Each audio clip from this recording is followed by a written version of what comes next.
Shalom, family. Happy Feast of Tabernacles. Jumping too far ahead.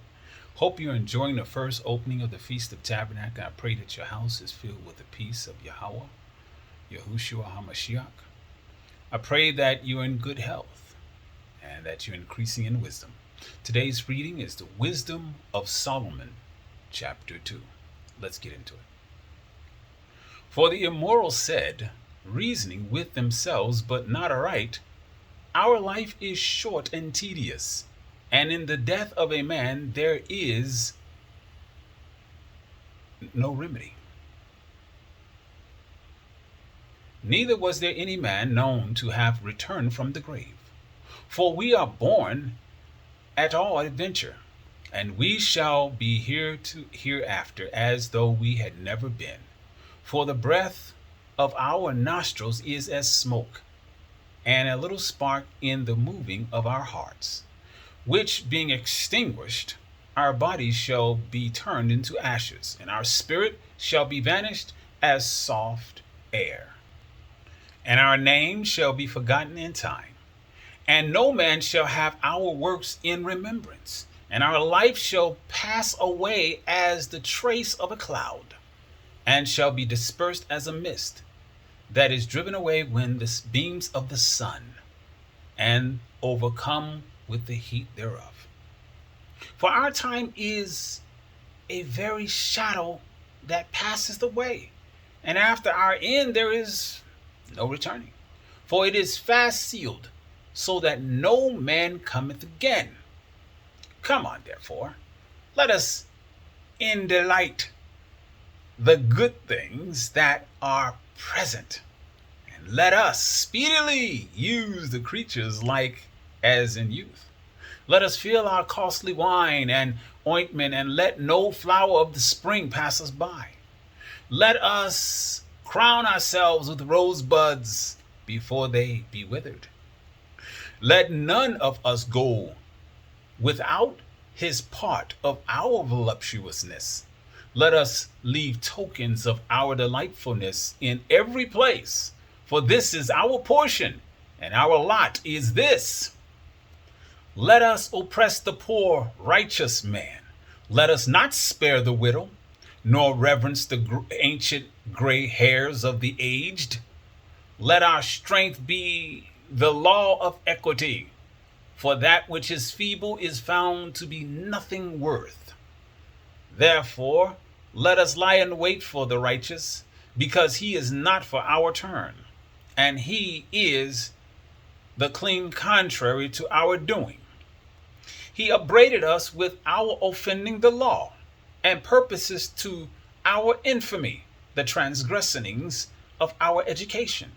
He professes to have the knowledge of Elohim, and he calleth himself the child of the Yahweh. He was made to reprove our thoughts. He is grievous unto us even to behold, for his life is not like other men's. His ways are of another fashion. We are esteemed of him as counterfeits. He abstained from our ways as from filthiness. He pronounces the end of the equitable to the blessed, and maketh his boast that Elohim is his father. Let us see if his words be true. Let us prove what shall happen in the end of him.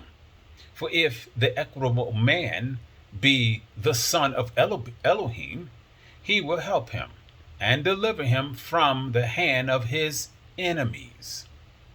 Let us examine him with despitefulness and torture, that we may know his meekness and prove his patience. Let us condemn him which with a shameful death, for by his own saying he shall be respected. Such things they did imagine, and were deceived, for their own wickedness blinded them. As for the mysteries of Elohim, they knew them not, neither hoped they for the wages of righteousness, nor discerned a reward for blameless souls. For Elohim created man to be immortal, and made him to be an image of his own eternity.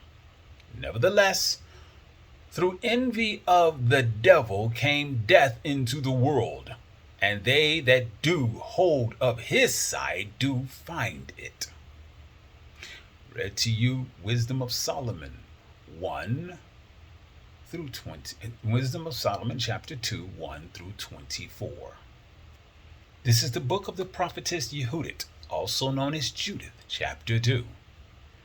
And in the 18th year, the 22nd day of the first month, there was talk in the house of Nebuchadnezzar, king of the Assyrians, that he should, as he said, avenge himself on all the earth. So he called unto him all his officers and all his nobles, and communicated with them his secret counsel, and concluded the afflicting of the whole earth out of his own mouth. Then they decreed to destroy all flesh that did not obey the commandment of his mouth. And when he had ended his counsel, Nebuchadnezzar, king of the Assyrians, called Holofernes, the chief captain of his army, which was next unto him, and said unto him, Thus said the great king, the master of the whole earth, Behold, thou shalt go forth from my presence, and take with thee men that trust in their own strength, of footmen, and 120,000, and the number of horses with their riders 12,000. And thou shalt go against all the west country, because they disobeyed my commandment. And thou shalt declare unto that they prepare for me earth and water.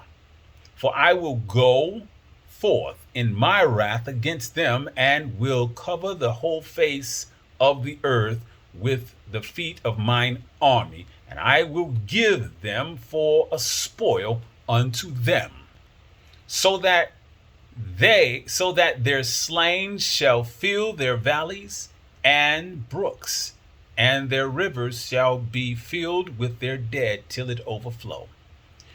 And I will lead them captives to the utmost part of all the earth.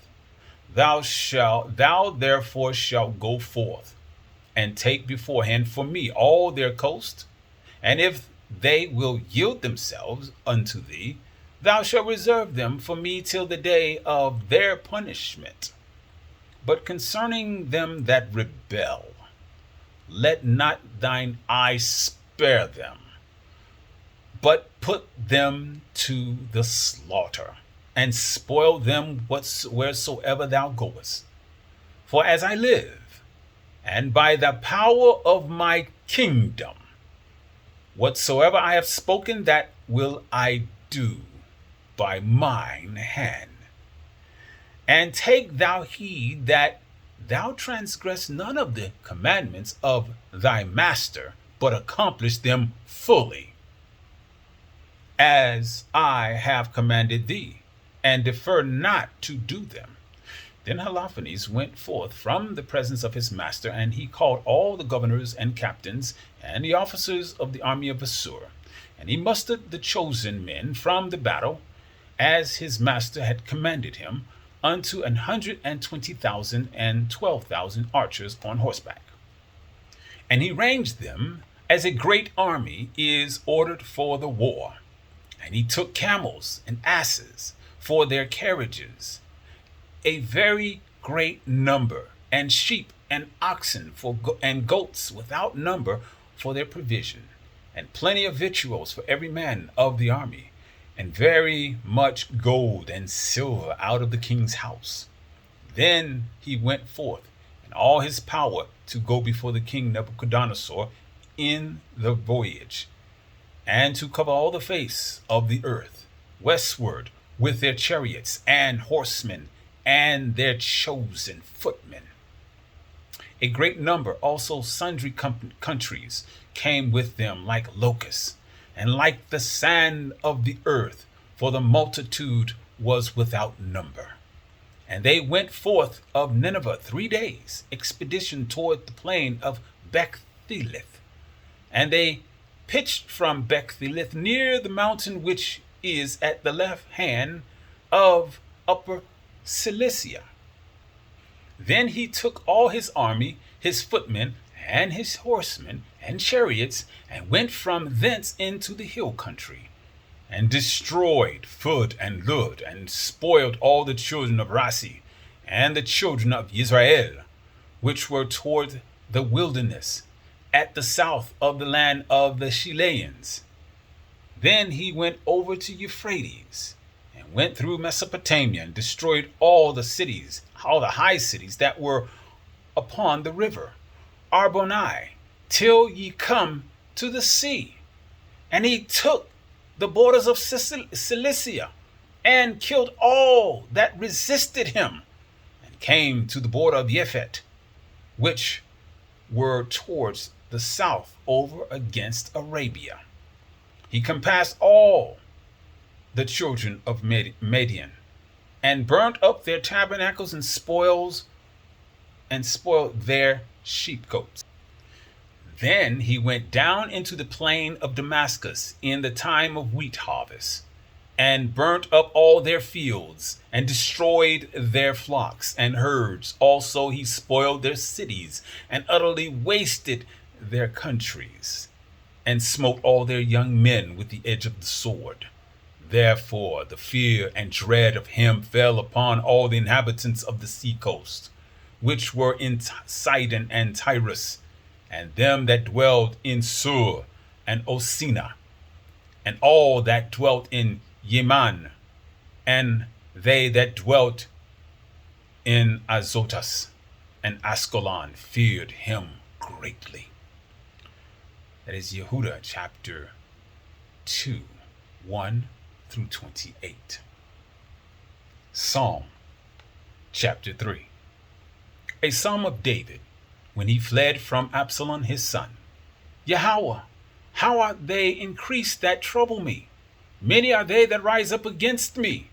Many there be which say of my soul, there is no help for him in Elohim. Selah. But thou, O Yahweh, art a shield for me, my glory, and the lifter up of mine head. I cried unto thee, Yahweh, with my voice, and he heard me out of his holy hill. Selah. I lay me down and slept. I awakened, for the Yahweh sustained me, and I will not be afraid of 10,000s of people that have set themselves against me round about. Arise, O Yahweh, save me, O my Elohim, for thou hast smitten all mine enemies upon the cheekbone. Thou hast broken the teeth of the Rasha. Salvation belongeth unto the Yahweh.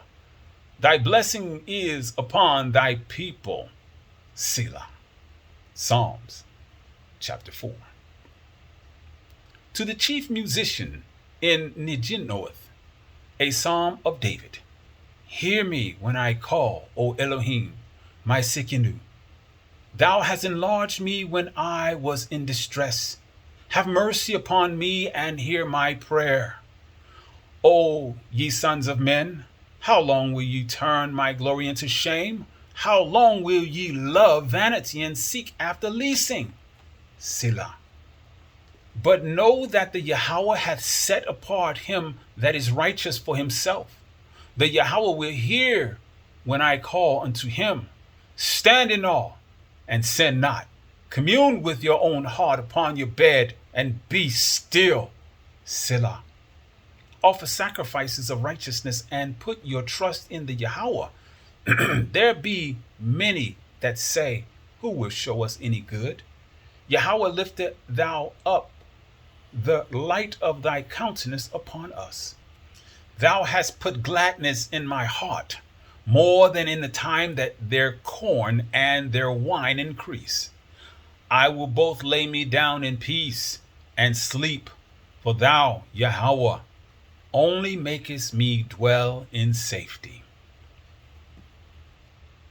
I pray that your day is blessed. I pray that your tabernacle is blessed. May the hand of the Yahweh be with you always. Shalom.